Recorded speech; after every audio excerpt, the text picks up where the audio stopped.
Hello, everyone. Welcome back to H&P Podcast, a podcast that helps you breathe a little easier in life. It's great to see you all again in a new episode.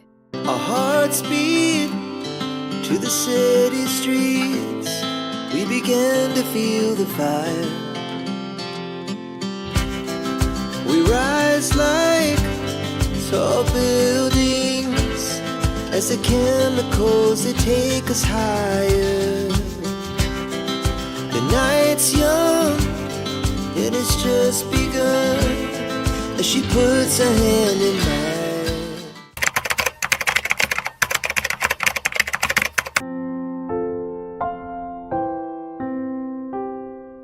Lately, I've been thinking a lot about death.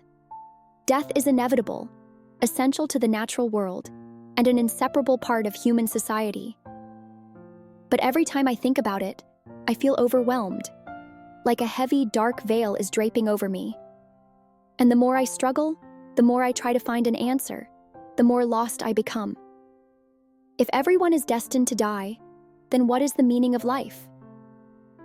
I know that the lives of the people I love don't end with their physical death because I still think about my grandparents every day. And every time I think of them, I remember those summer afternoons lying on the rooftop, the evenings watching the adults make traditional cakes, or the smell of fresh fish and the lively, bustling sounds of the market at dawn. My grandparents still live on in my heart, in the memories of my childhood. But what happens if I die too? Whenever I ask myself a question, I can always find an answer. It might not be the most accurate one, but it's always the answer that makes the most sense based on what I know and feel at that moment.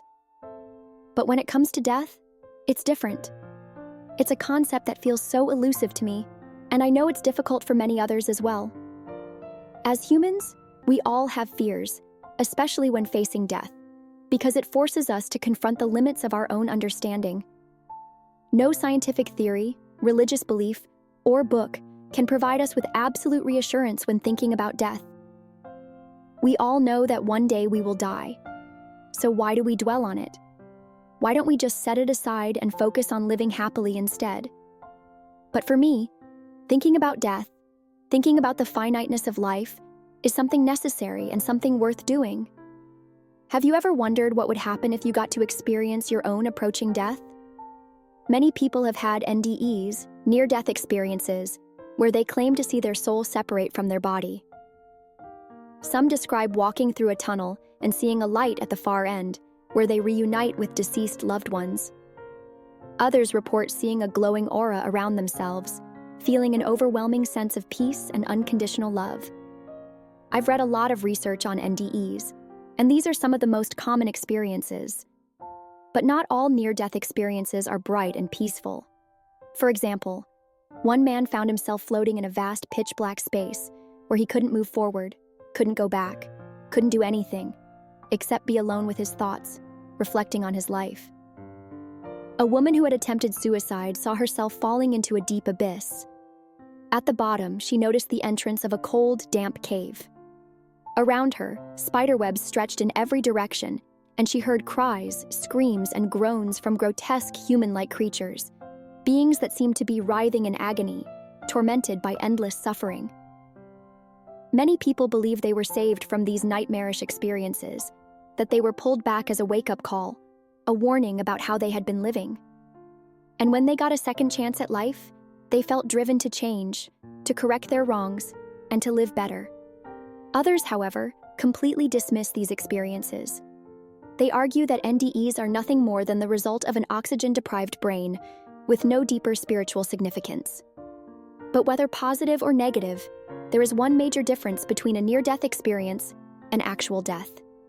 When we truly die, we cannot return to our physical body to change the way we live or to tell others about what we experienced. So, what really happens when we die? New research in the field of neuroscience suggests that our brain waves, particularly gamma waves, continue to function 30 seconds before and after death. Scientists speculate that this brainwave activity could be a memory retrieval phenomenon, where we relive the core moments of our lives just before we die. Science has solved many of humanity's greatest questions, but death remains an unsolved mystery. This is why people often turn to religion for comfort and answers. Christianity speaks of heaven and hell.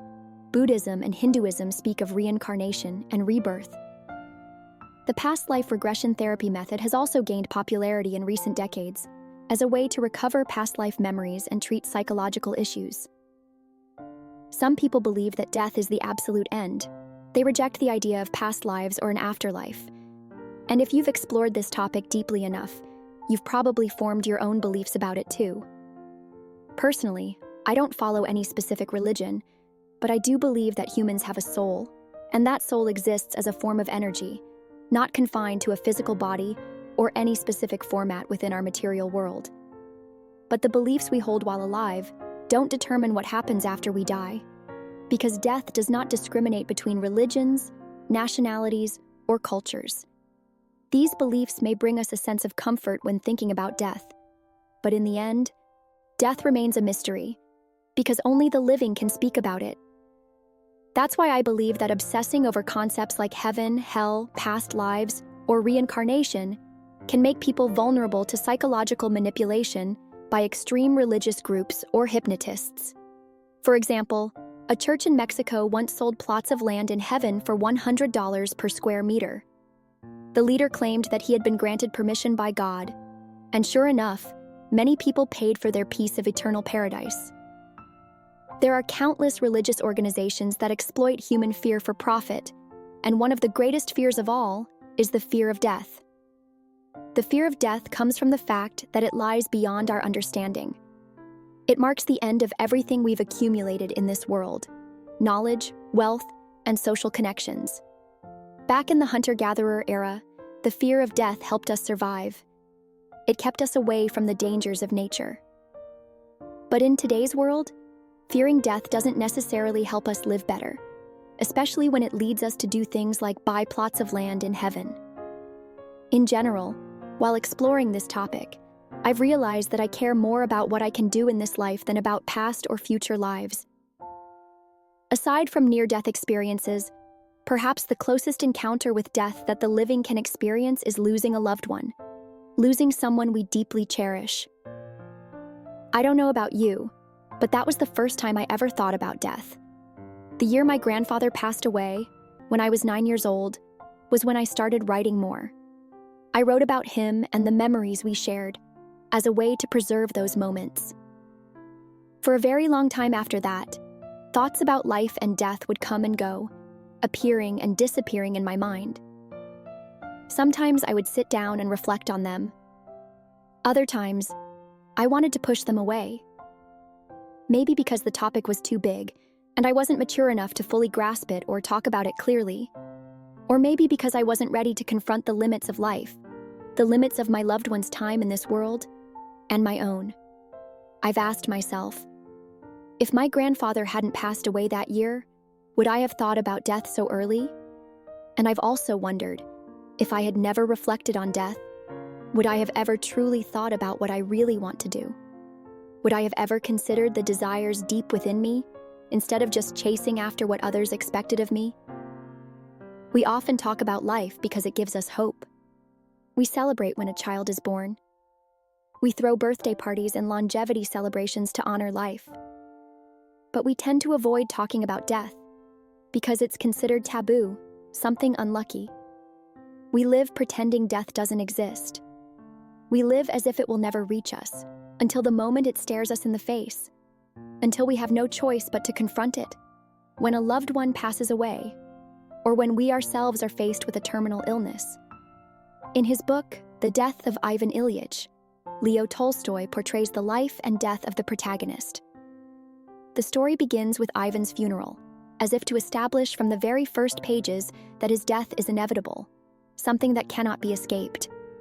Ivan is a high-ranking judicial official, an extremely ambitious man, and the ideal model of a successful individual in society. From the outside, every aspect of his life seems perfect.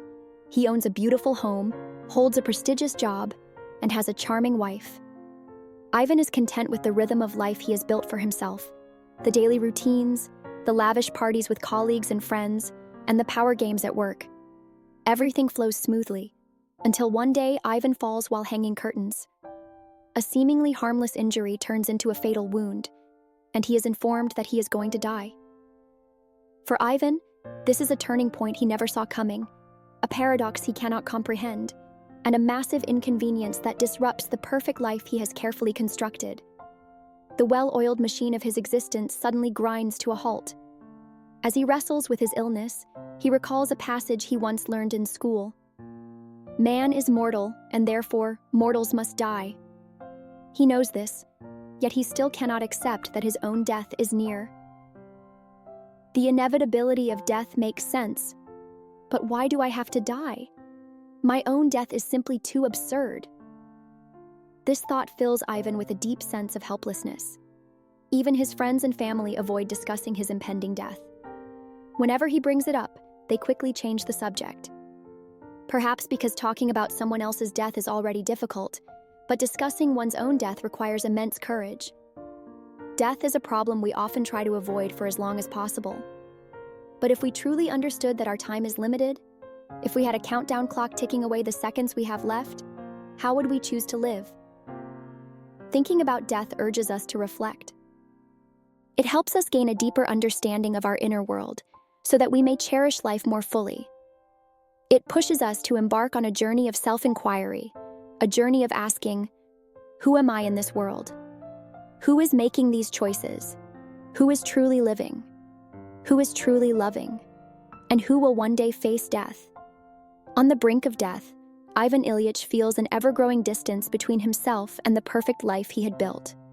His job, once a great source of pride, where he felt his power and significance, has now become nothing but a burden. His home, a symbol of his social status, has now become merely a backdrop to an inevitable reality. And through confronting death, Ivan realizes that he has wasted his entire life chasing society's approval. The achievements he once took pride in suddenly feel shallow, trivial, and meaningless in the face of impending death. Ivan comes to see that he has never truly lived because he spent his entire life binding himself to societal expectations and standards. In avoiding death, Ivan had also avoided life. In betraying the truth within himself, he had lived a lie. He acted in the way society expected him to. He married a wife based on the standards he believed society would approve of. Yet none of these things filled the loneliness and fear he felt in his final days. Just like Ivan, we often find ourselves trapped by society's standards. We fear being judged, yet we judge others. We worry too much about what people think, and in doing so, we unintentionally lose ourselves in the pursuit of impressing or pleasing someone else. Just like Ivan, we choose to read the books that everyone else is reading instead of the ones we truly want to read. We choose our fields of study and careers based on our parents' wishes or what society deems prestigious, and we desire the things that wealthy people own, because we believe having them will make us more valuable. We live, but we live in fear. And this fear traps us, forcing us to act according to what is considered social norms. But the moment we realize that life is finite, and that everyone will eventually die, that is the moment we truly begin to live. And this truth grants us a newfound courage. At that point, instead of chasing superficial values and meaningless recognition, we will pursue what we truly believe in. Unlike Ivan, we don't have to wait until we are on the brink of death to realize this. We can start right now. Before I went to study abroad, my grandmother held my hand and said, "I'm sorry I have nothing to give you." And she cried a lot. At that moment, I told her, "Grandma, don't say that. I should be the one saying it. I'm sorry I have nothing to give you." That was the first time I saw my grandmother cry. But I didn't cry because I didn't think it would be the last time I saw her. I thought that by next summer, she would be better.